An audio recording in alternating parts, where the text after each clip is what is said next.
Jadi benar-benar aku taunya itu setelah aku jadi pramugari.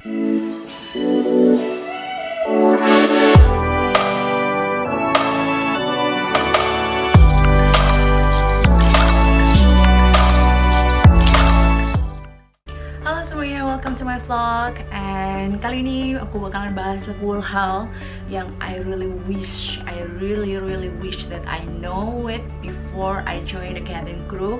Nah, kalau sekarang kan enak ya, kalian punya YouTube, kalian bisa search Google dan sebagainya. Kalau zamannya aku dulu, I don't have any information, so we start from the number one.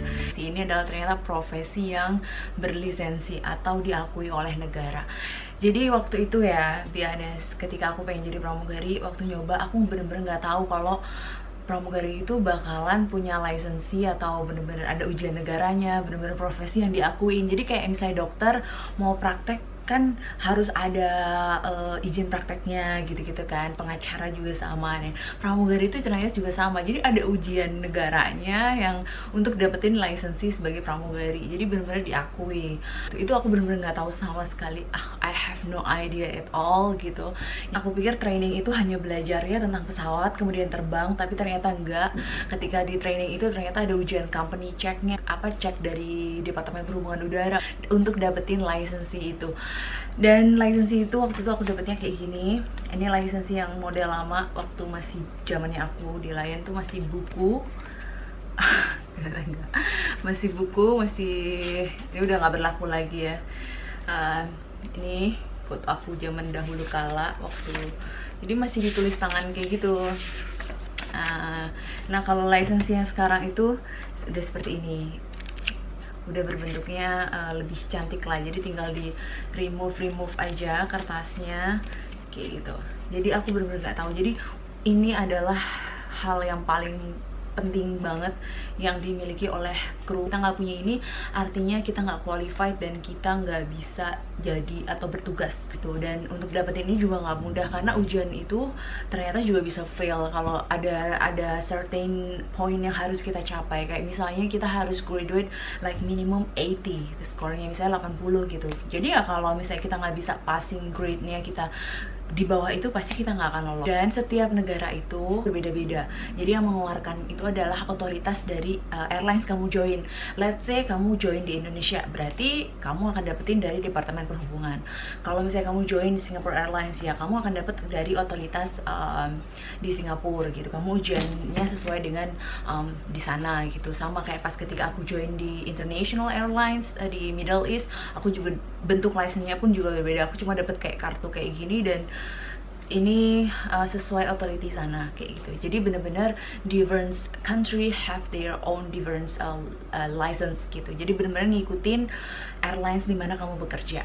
Tanya, aku udah punya nih, waktu itu kan di domestik ya, aku punya yang putih ini. Nah ketika aku masuk di airlines international itu aku nggak diakui sama sekali, license ini nggak berlaku. Jadi aku harus ngikutin lagi ujian sertifikasi di negara tersebut gitu. Jadi benar-benar dianggap 0 hours lagi atau initial lagi, dan aku harus ngikutin ujian negara lagi dan untuk dapetin license di negara tersebut kayak gitu. Yang nomor 2, profesi ini adalah profesi yang menuntut untuk belajar,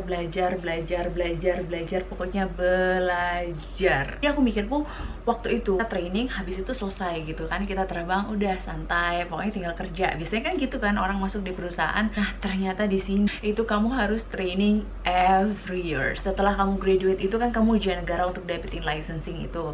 Nah setelah kamu graduate kamu terbang, nah every year kamu harus balik lagi ke training center untuk yang namanya training. Jadi benar-benar, dan itu ujian lagi, gak lama sih, biasanya itu hanya kayak 1 mingguan. Zaman dulu tuh 1 mingguan, sekarang udah lebih simple banget karena udah kayak computerized juga, udah CBT training, jadi udah pakai sistem gitu, jadi lebih memudahkan kita juga. Itu sekarang sih hanya hitungan hari udah selesai gitu. Jadi namanya adalah recurrent training, dimana kita belajar lagi, kita ujian lagi, dan recurrent training itu kita nggak bisa lulus tesnya ya kita nggak boleh terbang. Jadi bener-bener harus belajar dari itu juga. Soalnya susah-susah. Belum lagi setiap kali mau terbang, jangan dikira mereka datang ke airport terus langsung ucuk-ucuk ke pesawat tinggal terbang. No, Kita datang, kita masuk ke ruang briefing, kita nungguin captainnya, FO-nya, kru yang lain, kemudian kita briefing. Setiap pramugarinya biasanya ditanyain soal safety, aturan penerbangan lah, semuanya pokoknya tentang keselamatan, dan kalau kita harus bisa jawab. Karena kalau kita nggak bisa jawab, kita nggak bisa jawab pertanyaan-pertanyaan ya, biasanya dari cabin manajernya atau dari captainnya gitu-gitu, itu mereka punya hak untuk menurunkan kita atau mengganti kita, Bu. Jadi sampai segitunya. Jadi every flight we have to learn, every flight we have to remind again. Terus kemudian every year kita ada recurrent training lagi, ada penambahan pesawat baru, kita harus additional training untuk type rating lagi. Jadi bener-bener nih profesi belajar. Dan yang ketiga adalah profesi ini kita nggak bisa sembarangan terbang di pesawat apapun yang qualified sama kita, yang ada di license kita ini, yang tertulis di license kita ini, itulah yang kita boleh terbangin. Jadi di license itu disebutin kita itu ratingnya pesawat apa, dan itu setiap briefing itu cabin manager itu biasanya akan ngecek bener apa enggak kita berqualified di pesawat yang akan kita jalanin.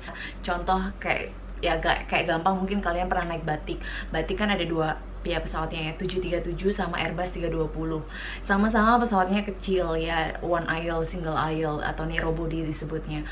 Tapi ya tetap dia nggak bisa terbang dari yang Boeing 737 nggak bisa terbang 320 nggak bisa terbang Boeing 737, kecuali kalau perusahaan kasih dia 2 type rating. Jadi perusahaan bisa kasih 2, 3, 4 type rating, bisa aja.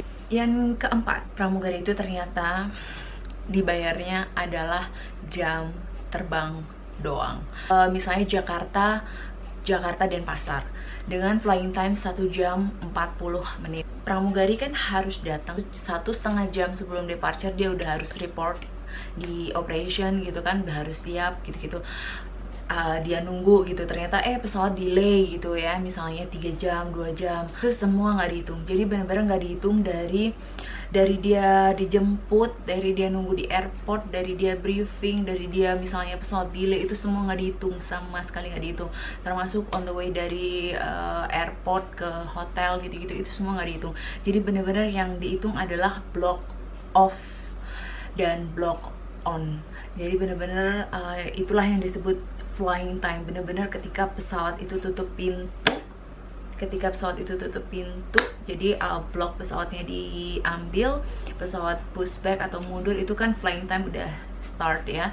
Jadi benar-benar itu sampai pesawat itu touchdown,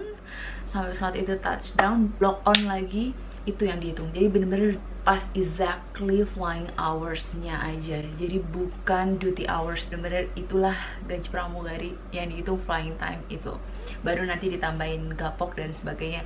Yang kelima adalah ternyata ada yang namanya tugas reserve atau standby.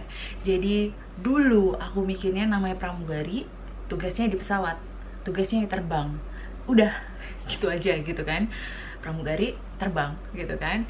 Tapi ternyata ada yang namanya tugas reserve atau standby, atau kita sering nyebutnya nyerep gitu kan. Dan standby pun tuh ada 2, standby home sama standby airport. Kalau standby home biasanya waktunya agak lama, jadi kamu bisa kayak 12 jam gitu, ditentuin sih dari jam sekian sampai sekian, atau 6 jam gitu, tergantung company ya, setiap company beda rules. Jadi benar-benar ditentuin, nggak bisa kemana-mana, kamu harus di rumah, kamu harus standby anytime the scheduler need extra cabin crew atau kamu they need you, they will call you and you have to be ready, you have to say yes, okay, I can go for flying gitu. Nah yang kedua adalah standby airport. Kalau standby airport waktunya dia lebih short banget, lebih pendek banget, berdandan rapi, full pokoknya in uniform, berdandan rapi. Kamu harus ke airport ya, kamu harus sign in, atau kamu harus istilahnya absen lah ya di situ. Nah di situ udah kamu duduk manis, pokoknya nunggu aja sampai handphone juga harus standby, dan kamu juga nunggu nggak bisa jauh-jauh, harus benar-benar deket dengan harus ada di operation itu, di ruangan operation, atau kamu ya pokoknya deket, gak jauh-jauh lah dari ruang briefing crew dan sebagainya. sebagainya. Karena kalau misalnya scheduling butuh kamu, operation butuh kamu, itu mereka akan panggil. Itu bener-bener deg-degannya tuh lebih sih, karena ya kalau di rumah kan kemungkinan mereka butuh extra cabin crew tuh kayaknya jarang banget gitu ya, rata-rata itu jarang banget. Tapi kalau udah di airport kan anything can happen ya, entah ada yang kejebak macet lah, ada yang tiba-tiba sakit lah, macem-macem lah, dan ya pokoknya macam-macam deh. Dan itu kemungkinan untuk dipanggil tuh lebih banyak banget, jadi itu lebih deg-degan banget sih kalau aku bilang. Yang keenam ternyata kita itu butuh banget yang namanya fisik yang strong. Kenapa aku bilang gitu? Karena beneran really this job ya, ini physically job banget, yang bener-bener tiring banget. Karena kamu tuh kerja, kamu pertama ya dari segi jam kerja, kamu nggak mengenal yang namanya pagi, siang, malam. Kamu mengenal tuh hanya jam. Jadi on duty kamu dari start misalnya 5 AM atau jam 5 pagi sampai sekian, jadi dihitungnya kan jam, bukan yang 8 to 5 yang kayak orang kantor kayak gitu. Jadi bener-bener uncertain schedule. Kamu bisa terbang tengah malam, startnya tengah malam, landingnya besok siangnya. Kamu bisa startnya malam-malam, landingnya besok subuh gitu. Kamu bisa start early morning, kamu balik-balik malam. Pokoknya bener-bener itu kan butuh fisik banget ya, apalagi kalau terbang di rute-rute internasional biasanya, atau kalau di Indonesia tuh rute ke timur kayak ke Sulawesi, ke Irian, itu pasti flightnya rata-rata tengah malam. Dan itu tuh tiring banget karena itu kan jamnya kita tidur, dan kita harus wake up, harus kerja, harus bener-bener stay alert, stay fokus. Itu bener-bener it's really hard. Jadi bener-bener itu nguras fisik banget, nguras tenaga banget. Jadi really need a strong power. Kalian pasti lihat dong, pramugari semuanya bawa koper ya, nggak ada yang nggak bawa koper. Dan koper itu kan koper kita sendiri ya, itu aja berat bawa isinya ya. Karena ya kita harus bawa secara regulasi ya, kita harus bawa buku manual lah. Kalau sekarang udah enak ya, zaman sekarang sih aku tinggal bawa semuanya ada di iPad, laptop, atau handphone. Aku bisa download dokumennya. Tapi kalau zaman dulu kan enggak, ya ampun, zaman dulu ya buku udah tebel-tebel gini, itu harus dibawa, bener-bener harus dibawa di dalam koper kita. Terus kemudian baju spare selama beberapa hari kita terbang, aduh, sepatu, peralatan makeup lah ini.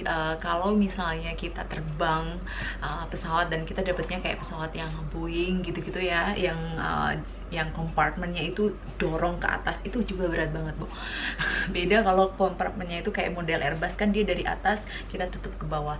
Tapi kalau Boeing itu kita dari bawah kita dorong ke atas, dan itu super berat banget, super berat banget. Terus belum lagi kayak troli makanan.